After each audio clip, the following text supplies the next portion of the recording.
안녕하십니까, 이공찬입니다. 자, 오늘은 이제 첫 강의 뭐냐면, 이제 우리 고연철학의 제목은 그겁니다. 제자백과와 한판 씨름이라고 해서 우리가 그 철학자들이 어떻게 나왔고, 사실 그 제자백과라고 하면 이 철학자들을 우리가 잘못 알고 있으면 저 중국 사람이라고 생각을 할 수 있어요.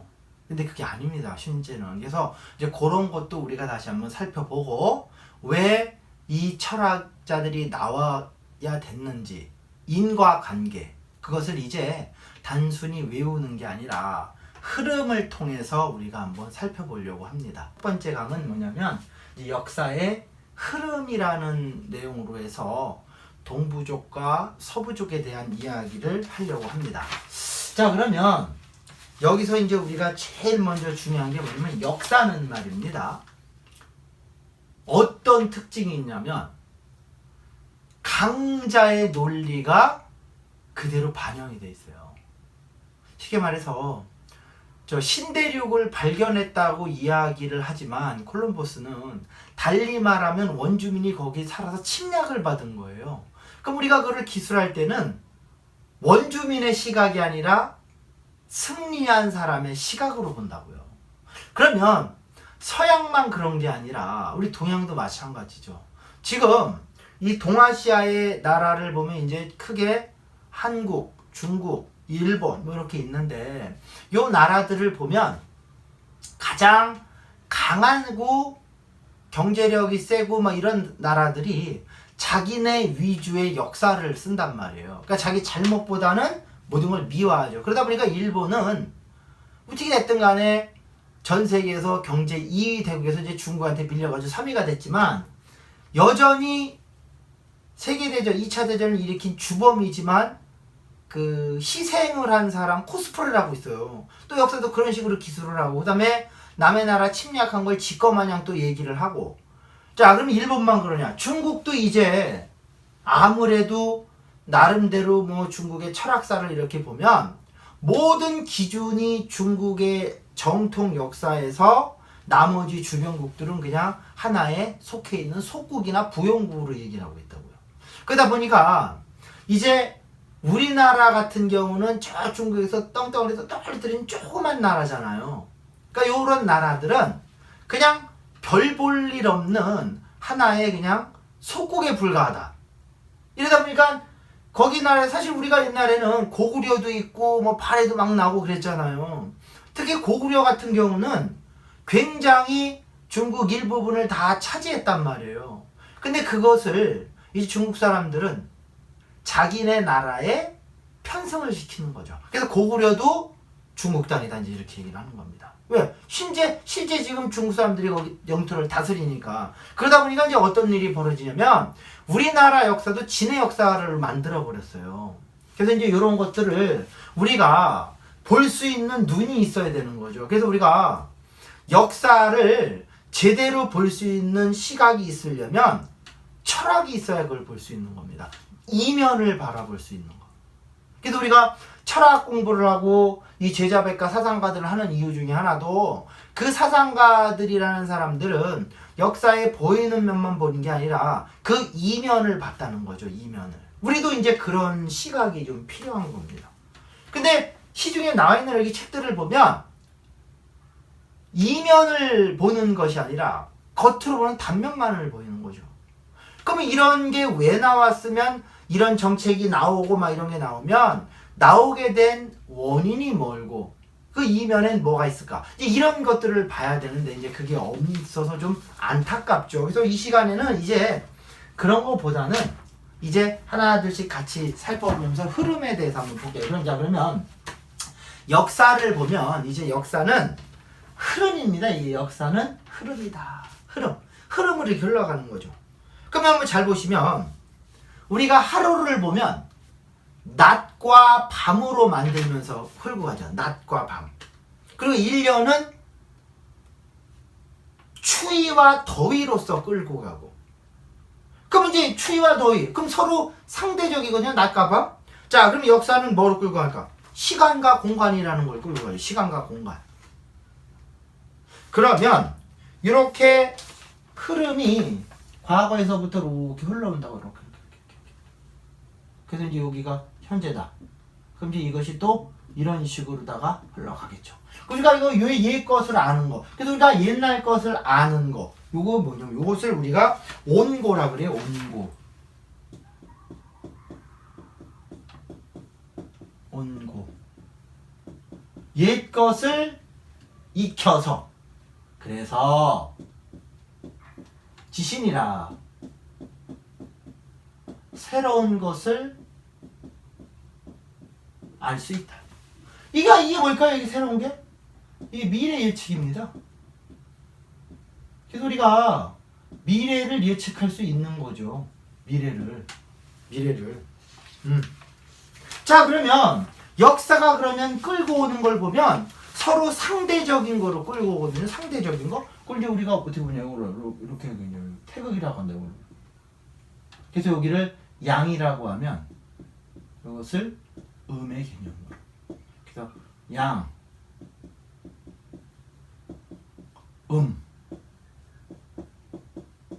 자, 요런 개념으로 끌고 오는 거죠.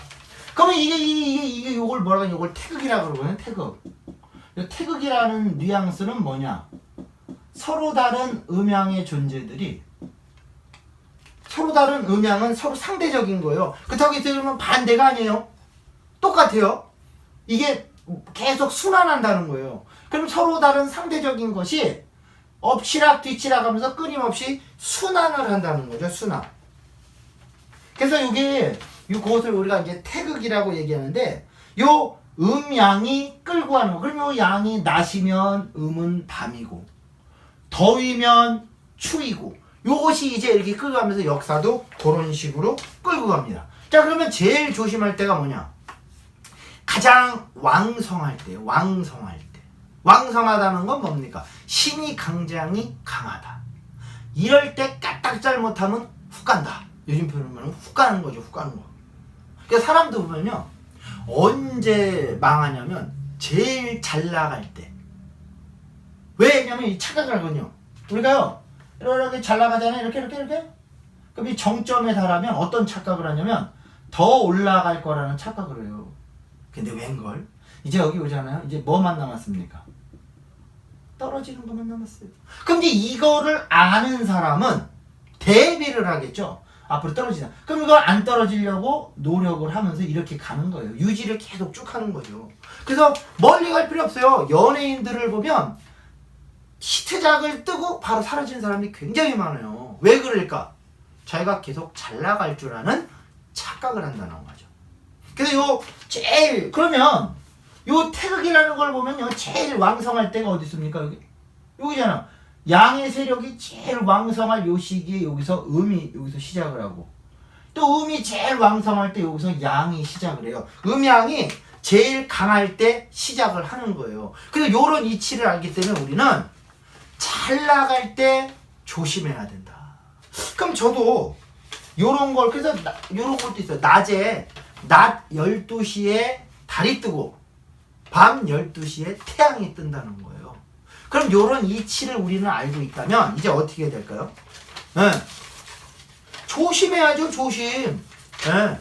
그래서 여러분 우리가 항상 강할 때 바뀌는 게 계절로 환절기. 그래서 우리가 환절기 때 대비를 못하면 감기 걸리는 거죠.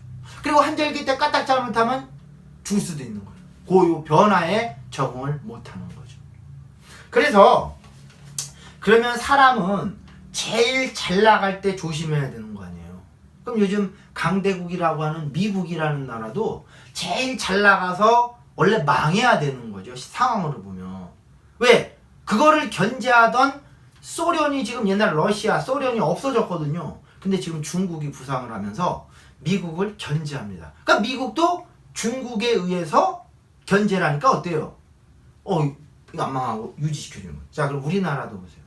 대한민국을 계속 끊임없이 주변에서 견제하는 나라이지. 특히 일본이에요. 그 일본 때문에 우리가 늘 피곤하지만 달리 얘기하면 유지를 할 수 있는 그런 역할을 한다. 이런 것도 있겠죠. 그래서 역사가 항상 이런 식으로 나간다고요. 그래서 우리가 온고라는 것이 옛날 것을 익혔다는 게 뭐냐면 흐름을 안다는 거예요. 흐름. 그래서 그 흐름을 통해서 앞으로 미래가 어떻게 될 건지 예측을 할 수 있다는 거죠. 자, 그러면 우리도 역사는 이제 이런 식으로 시간 공간으로 흘러가는데 그 역사가 흘러갈 때 그 시대를 보면 어떤 문화가 형성되냐면 마음을 중시하는 문화와 몸을 중시하는 문화로 나뉘더라는 거예요. 마음을 중시할 때, 그러니까 쉽게 말해서 정신적인 거, 아니면 몸을 중시한다, 육체적인 거, 이제 이런 문화가 오는 거죠. 그러면 사람도 보면은 요게 번갈아 가요. 몸과 마음이 번갈아 가면서 이렇게 이끌어가는 거죠, 사람도. 네. 그래서 사람이 보면 정신적인 부분도 있고 또 마음적인 부분도 있어요. 근데 우리는 이 몸뚱아리에 대해서 우리 민족들은 이 몸에 대해서 잠시 몸은 내가 머물렀다 가는 거라고 생각을 했던 거예요. 그래서 우리가 몸이 수명을 다하잖아요. 그럼 그걸 죽는다고 하지 않고 돌아가신다고 해요. 돌아가신다고. 어디로? 원래 있던 곳으로. 그래서 우리가 그 사람이 죽을 때 그 까는 걸 칠성판이라 그래. 칠성판. 칠성판이 뭐냐면 북두칠성이에요. 저 북극성을 기준으로 그 주변을 뺑뺑 도는 게 북두칠성이거든요. 그럼 결국 사람이 죽을 때는 원래 있던 변하지 않는 곳으로 다시 돌아간다라고 봤던 거죠. 자, 그래서 요런 식의 생각이 우리 민족한테 있었는데 이것이 그냥 어느 순간 생뚱맞게 나온 것이 아니라 이제 과거를 한번 보자는 거죠. 우리가 한 과거 약 7,000년 전으로 석기시대죠. 구석기 신석에서 석기시대로 돌아가 보는 겁니다. 자, 그러면 석기시대로 돌아가면요. 우리가 이제 구석기 시대나 뭐 신석기나 모르겠지만 석기시대로 돌아가면 중요한 건 뭐냐면 농사를 일단 앉아. 뭐 합니까? 동물들을 잡아먹고 수렵과 채집을 하면서 살았다고요. 그런데 그때는 왜 수렵 채집이 가능했냐를 한번 보면 일단 인구가 많지를 않았습니다. 그러면 요 몇몇 모여있는 사람들끼리 이제 사냥을 나가는데 그때 이제 동물들 중에 대표적으로 몸집은 크고 늦고 한번 잡으면 오래 먹을 수 있는 동물이 있었죠. 그래서 멸망했어. 맘모스죠. 사람들이 그래요. 맘모스가 왜 멸망했냐. 간단한 거예요. 다 잡아먹은 겁니다. 그거 많이 잡아먹었거든. 예. 그리고 또 열나 느리잖아. 이렇게 천천히. 그럼 가서 뭐 합니까? 빨리 달려가서 여러 사람이 탁 동시에 잡으면 되죠. 그럼 이제 맘모스를 잡아먹고 이제 사람들이 나무 열매 따먹고 사실 여러분 우리가요 그거만큼 편한 게 없어요. 있는 거 와서 먹는 거. 그래서 편하게 살았거든. 자, 그러면 이제 보세요. 먹을 거 넉넉스럽고 밤은 길고 그럼 이제 어떤 일이 벌어질까? 인구가 늘어요. 인구가. 그럼 남녀가 둘이 밤은 길고 먹을 것 많고 그러면 할 거 뭐밖에 없어. 아울러가 나오는 거죠. 애가. 그래서 인구가 이제 폭발적으로 늘었던 거죠. 그때 인구가. 자, 이제 인구가 늘으면 사냥으로 해서 잡아먹을 수 있는 것들이 한정돼 있다고요. 이제 죽게 됩니다. 그리고 이제 느리게 거는 것들은 다 잡아먹었어. 이제 없어. 이제 빠른 것들밖에 없어요. 사슴이나 뭐 노루 이런 거. 그럼 사슴이나 노루는 너무 빨로. 이거 잡을 수가 없어. 그러니까 사람들이 어떻게 됩니까? 야, 이러다가는 굶어 뒤지겠다. 그럼 어떻게 됩니까? 이제 들판을 뛰어다니는 것들을 잡아다가 가두고 적응을 하면 그게 이제 가축으로서 역할을 했고 적응 못하면 여전히 들판을 뛰어다니고 있는 거고 이거죠. 그리고 이제 따먹던 것을 인간이 심어먹기 시작하는 거죠. 바로 뭡니까? 농사가 나오죠. 농사. 자, 근데 이제 농경문화가 나오는데 이때 나오면서 이제 우리가 청동기 문화인데 여기서 이제 짚고 넘어가야 될 게 이렇게 보시면 이 지도가 있다고 치면요. 우리는 이 동아시아의 그 역사의 전통은요, 황하 문명이다 이렇게 생각을 하고 있죠. 근데 웃긴 게 이 두만강 유역 여기서 문화가 먼저 발달합니다. 약 7,000년 전에 있었다는 거예요. 이게 바로 단군조선 시기예요. 단군조선. 요 시기가. 예. 요 시기였는데 이제 이 청동기 문화가 나오면서 이 두만. 그래서 여러분 이게요. 요게 7,000년이고 이거 5,000년이거든요. 근데 여기다 이렇게 영향을 줬다는 거 이게. 그래서 중국 사람들은 물건을 뚱시라 그래. 뚱시. 뚱시. 뭡니까? 동쪽에서 서쪽으로 왔다. 만약에 여기가 먼저 발달해 그러면 일로 갔겠지. 그럼 시뚱이라 그랬겠지. 뚱시가 아니라 뚱시라 그런다고. 그럼 뭡니까? 여기가 먼저 발달해서 여기 영향을 줬다고. 두만강요 단군조선. 그러다 보니까 이 중국 사람들이 고구려를 자기 땅이라고 우기는 원인도 그거란 말이에요. 이게 여기 문화가 발달했잖아요. 그럼 영향 줬죠. 그럼 여기가 자기네 땅이라고 얘기하면 황하 문명의 정통성이 다 성립이 되지만 이게 한국의 지금 조상이었다 요 얘기를 하면 영향을 받으니까 이게 좀 얘기가 달라. 자기 고유의 정통성에 문제가 생겨. 그러니까 이제 역사를 왜곡하는 거죠. 중국도. 그래서 고구려는 중국 땅이다. 이제 중국인이다. 이제 이런 식으로 얘기를 하는 거죠. 그래서 이 두만강 이제 유역에서 이제 먼저 문화가 형성이 되는데, 그래서 요 뭐 무 자르듯이 그냥 쌍둥 잘라가지고 볼 수는 없지만 요 약간 지형적인 영향이 굉장히 컸죠. 특히 농사를 지으려면 지형적 영향이 굉장히 큽니다. 이 딱 잘라서 동쪽과 서쪽을 무 자르듯이 자를 수는 없지만 기본적으로 요 동쪽 지역은 완만하면서 구릉지대예요. 농경하기에 굉장히 유리했던 거죠. 하지만 이 서쪽은 막 티베트권 히말라야 산은 높아가지고 농사짓기가 굉장히 어렵고 산이 다 시뻘게 붉고 철산이죠 다. 이런 거밖에 없다 보니까 이제 이 동쪽 지역과 서쪽 지역 사람들이 서로 다른 문화를 형성하면서 왔던 거죠. 자, 그럼 이제 어떻게 됐냐? 그럼 여기서 보시면 요 동쪽 사람들이 농경 문화를 먼저 발전시키고 이 서쪽 사람들은 농경 문화에 좀 익숙치가 않았어요. 지형 자체가. 그러다 보니까 이 동쪽 사람들은 기본적으로 농사를 짓고 먹는 게 또 여유가 있으면서 이제 사람이 내세에 대한 생각을 해요. 그렇게 말해서 뭐냐면 정신적인 문제, 하늘이라는 거죠. 사실 사람은 마음이 뭘까? 요 마음에 대한 문화. 그래서 요 동쪽을 마음의 문화.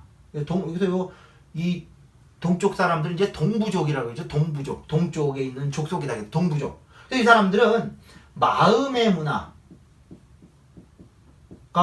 형성을 하고, 요 서쪽 사람들은 지형적으로 굉장히 힘들었단 말이에요. 그러다 보니까 마음 챙길 시간이 없고 몸을 먼저 챙겨야 돼. 그래서 몸의 문화가 형성을 했던 거죠. 자, 그러면 이 동부족과 서부족의 특징을 한번 살펴보도록 하겠습니다. 자, 이 동부족은 마음의 문화거든요. 마음의 문화. 이 마음은 목과 화죠. 목화. 이게 오행 중에 목화. 나무와 불. 요게 좀 강해. 그래서 이 사람들이 중요한 건 뭐냐? 마음을 중시한다는 건 쉽게 말해서 요 한 뿌리 찾는 걸 굉장히 좋아해요. 여러분, 이 동부족 중에 가장 두각을 나타냈던 사람들이 우리가 알고 있는 동이족이 있습니다. 동이족. 우리가 알고 있는 동이족. 동이족. 이 동이족이에요. 동이족. 동이족. 이 동이족이 있었는데 이 족자를 동이족인데 이제 이 동이족이 이제 여기 뭐 9이라 그래가지고 9개의 동이족이 있었다. 그 다음에 이게 형성돼 있었는데 아마 두각을 나타냈던 것 같아요.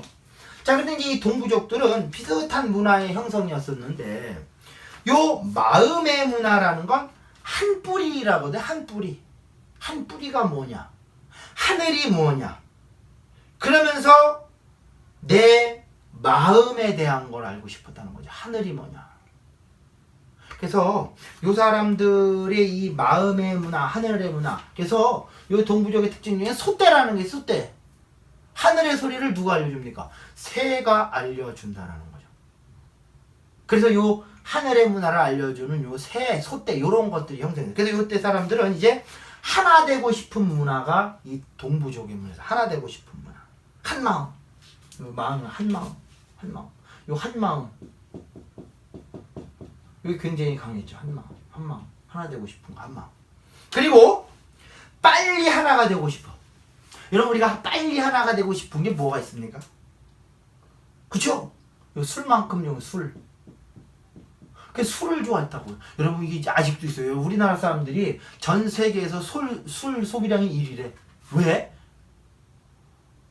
러시아 같은 나라는 추우니까 먹는다. 우리 춥지다. 우리는 춥다고 먹고 덥다고 먹고 기쁘다고 먹고 열받는다고 먹어. 이게 뭐 주수병변이냐? 이게 술이요. 하나 되는데 굉장히 순간 욕심이 다 없어지면서 근심이 없어지면서 내가 하늘 같은 사람이 돼버린다. 그래서 낯선 사람하고 또 하나 되는데 술만큼 빠른 게 없어요. 그리고 이제 미술품도 보면 단색을 좋아해. 다 하나니까 단색. 그래서 흑도 문화입니다. 흑도. 검은 색깔. 그래서 흑도 문화가 뭐냐면 우리가 말하는 항아리 아세요? 항아리? 항아리 같은 게 흑도 문화입니다. 흑도. 네. 그리고 이제 하나 된 모습이 되면 너와 내가 하나가 되잖아요. 그럼 천진난만한 마애불 같은 것들이 나오기도 하지요. 그리고 이제 하나가 되고 나잖아요. 그럼 뿌리가 같아. 여러분 우리가 하나 돼서 뿌리가 같다는 걸 알면 남은 잎사귀가 뭡니까? 다 하나입니까? 아닙니까? 하나죠? 그래서 뭡니까? 이제 하나가 되고 나면 또 반대로 그런 다양성이 나와요. 아주 화려함이 나올 때도 있어요. 근데 그게 뭡니까? 색동저고리, 그 다음에 탱화, 뭐 이런 것들은 아주 엄청나게 화려해요. 이게 뭐냐면 하나 되고 나서 나타나는 모습이죠. 그리고 이제 나무는 겉으로 보이는 뿌리가 중요하잖아. 뿌리. 그 뿌리가 움직임이 중요하다고. 뿌리가. 그래서 이 뿌리에 보이지 않는 움직임이 뭐냐? 그걸 우리가 이발이라고 합니다. 이발. 뭐 이발, 기발 얘기하는 게 그거예요. 이발은 조용한 뿌리에 움직이고 기발은 겉으로 드러난 뭐 잎사귀나 이런 거겠죠. 그럼 우리나라 사람들 뭐 중요해? 이게 중요하다고. 내 마음속에 무엇이 움직이지 안 움직이는지 이거를 들여다보는 게 굉장히 중요했던 거죠. 그리고 이제 하나가 되면 너는 나다. 이걸 강조하거든. 근데 여기서 중요해. 너는 나다에서 이 너를 강조하는 사람은 상대방이잖아요. 굉장히 훌륭한 사람입니다. 나보다 남을 강조하는 거 아니에요. 이제 이런 사람을 만나면 엄청나게 훌륭한 사람이 나오는 거죠. 근데 반대로 너 안 하는데 나를 강조하는 사람, 나를. 내 것도 내 거고 네 것도 내 거. 이러면 이제 엄청나게 무자비한 인간이 가끔 나와요. 그래서 한국 사람들 중에 굉장히 무자비하고 잔인하고 아주 갑질을 막 하는데 이거라고요, 이게. 그래서 이제 요런 사상이 인내천으로 이어진 거죠. 그러면 너를 강조하는 사람을 만나면 우리가 엄청나게 훌륭하거든요. 근데 요런 너를 강조했던 게 우리나라 이제 문학 작품에 나타나는 것 중에 춘향전이 겁니다. 춘향전. 춘향전 보면 그 이몽룡이 춘향이를 기생의 딸로 보는 게 아니라 성판서의 딸로 대접을 해준다고요. 그 여자의 입장에서. 그래서 우리나라 사람들이 잘 못하는 게 뭐냐면 자기 입장으로만 생각을 해요. 그 사람 입장에서 한번 생각해보자. 그 사람 입장에서. 그러면 얘기가 달라지거든. 근데 이 춘향전 보면 너를 중심으로 해줬던 사람은 이몽룡이가 춘향이가 몸도 주고 마음도 주고 다 줘요. 하지만 나를 중심으로 생각하는 건 변사또거든. 엄청 무자비하게 춘향이를 괴롭히죠. 춘향이 끝까지 뭡니까? 죽여라. 이게 우리나라 사람들의 특징이에요, 이게. 예. 그럼 이제 열받아요, 안 열받아요? 열받죠? 우라가 침해지, 우라가. 화병이죠. 화병이 이제 맺혀 있으면 뭡니까? 한이 맺힌다. 그래서 우리나라 사람들이 이 한이 많어. 왜 많을까? 엄청난 외침으로 인해서 많다. 이효령 선생님이 그렇게 말씀하셨는데 그건 아닌 것 같아요. 외침으로 한이 많은 게 아니라 요즘 애들도 그럼 한이 많거든. 그럼 뭐 외침 당했나? 그게 아니라 나를 알아주지 않기 때문에 열받는 거예요. 내가 이게 보잘것없는 내가 아닌데, 하늘 같은 난데 이 나를, 하늘 같은 나를 안 알아주고 그냥 길거리 그냥 아저씨 아줌마로 대접을 해주니까 우라가 치미는 거죠. 우라가. 이게 동부족 문화의 특징입니다. 그러니까 사실 이 동부족 문화는 우리의 문화이기도 해요. 그래서 이 얘기 들어보면 그때도 우리의 문화가 이랬구나 이렇습니다. 자, 그러면 반대로 저 몸의 문화를 뭐라 그러냐? 서부족이죠. 서부족. 서쪽. 자, 여기서 이제 이 동부족의 문화가 한마음이라면 이제 서쪽 사람들의 문화는 뭐냐? 서부족. 이 사람들은 이제 몸의 문화, 땅의 문화죠. 땅의 문화. 땅의 문화. 몸의 문화죠. 아까도 얘기했잖아요. 이 지형적으로 농사짓기에 그렇게 적합한 지역이 아니다 보니까 까딱 잘못하면 내가 살기가 힘들어. 그러니까 내 몸뚱아리를 굉장히 잘 챙겨야 돼. 그러다 보니까 이 사람들은 기본적으로 사람은 남이요. 너는 나는 남이요. 그러니까 경쟁을 해야 되잖아요. 그래서 경쟁에 익숙하기 때문에 무력이 발달합니다. 무술, 무기 이런 것이 발달하고 개개인의 다양성, 개성을 존중합니다. 그래서 주체적으로 뭔가를 해야 돼. 그리고 문화도 보면 우리 마냥 이 단색깔 이런 게 아니라 다양하게 아주 그냥 화려해. 바로 채도 문화죠. 채도. 그래서 뭐 저기가 난다 뭐 이런 뜻인데, 저 도자기가 보면 그 채도 문화가 뭐냐면 저 도자기에서 그 우리나라 그냥 단색깔 항아리가 아니라 여기는 아주 울긋불긋한 아주 흑도, 우리는 흑도 문화잖아요. 흑도. 흑은 거무룩자거든요, 이게. 예. 우리는 흑도인데 여기는 채도야. 그래서 막 다양하게 막 색깔 막 칠하는 거죠. 그리고 물질이 발달하고 아까도 얘기했지만 무가 발달합니다. 그럼 이 중에서 그럼 잘 보세요. 동부족과 서부족은 서로 다른 문화거든요. 서로 다른 문화. 근데 여기서 어디가 먼저 발달을 하냐면 마음의 문화가 먼저 발달을 해요. 왜? 농사짓기 유리했잖아요. 네. 그러다 보니까 몸을 먼저 챙겼단 말이에요. 이쪽 사람들이 몸을 챙기가. 그러다 보니까 정신적인 부분으로다가 뭔가 사람은 있을 거다. 우리가 그러잖아요. 밥만 먹고 못 산다. 뭔가 내 내면 속에 나를 지탱하는 무엇인가가 있을 거다. 이것을 끊임없이 찾는 거죠. 그래서 우리 보면은 저 단군 신화에 보면 불견 일광 백일이라 가지고 불견 일광 백일. 자, 햇볕을 보지 않고 100일 동안 어디로 갑니까? 동굴에 들어가라. 여러분, 동굴에 들어가서 100일간 뭐 쑥하고 마늘 먹고 100일간 뭐 하라는 거예요? 네 내면에 잠재해 있는 네 자신을 좀 찾아라. 그래서 소크라테스가 내 자신을 알아라 그런 게 너는 어떤 존재인지 이제 그것을 찾는 거죠. 그러니까 우리나라 사람 동부족은 그러니까 굉장히 사람들이 어떻습니까? 예. 이게 발달할 수밖에 없었던 거예요. 철학이.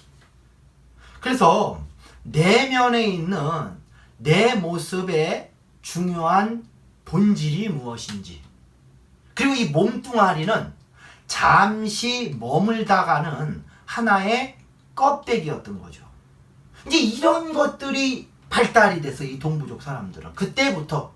그래서 여러분 여기서 보면요, 그래서 우리가 저 제자백가를 미리 좀 얘기해드리면 거기서 많은 사상가들이 나오는데, 사상가들 중에 철학적이고 관념적이고 이야기하는 사람은 이 동부족 사람들이에요. 다. 특히 저 동이족 사람들이 아주 탁월했던 거죠. 그래서 우리가 이 동이족이 지금 우리 조상들이거든요. 이때부터 그 다음에 특히 요 두만강 유역 여기 중심으로 이 사람들이 엄청난 두각을 나타내고 있었던 거죠. 근데 이제 이게 정신적인 부분이 굉장히 앞서다 보니까 요즘 같은 시대에 우리가 말하는 문화라든지 뭐 디자인 이런 요소들은 굉장히 정신적인 부분이거든요. 그러니까 요즘 우리나라 사람들이 막 각광을 받고 두각을 받는 문화 콘텐츠 이유가 이거예요. 이 마음의 정신적인 게 굉장히 강한 사람들이기 때문에. 자, 그 다음에 반면에 이제 음의 문화는 이제 나중에 이어서 발달을 하는 이유가 그럴 수밖에 없잖아요. 몸 챙기기에 불리한 조건이라면 사람이 어떻습니까? 빨리 살고 나서 봐야 될 거 아니야. 그러다 보니까 요 동부의 문화가 발달하고 서부의 이제 문화가 발달하면서 서로 다른 문화권을 형성하면서 이제 문화가 발달해 왔던 거죠. 자, 그럼 이제 이 두 문화가 어떻게 됩니까? 이제 만나게 되겠죠. 자, 그거는 오늘은 여기까지 하고 이제 다음 시간에 이어서 이제 요 두 문화가 만나면서 나타나는 현상, 그거를 또 설명을 드리도록 하겠습니다. 자, 오늘 여기서 마치도록 하겠습니다. 수고하셨습니다.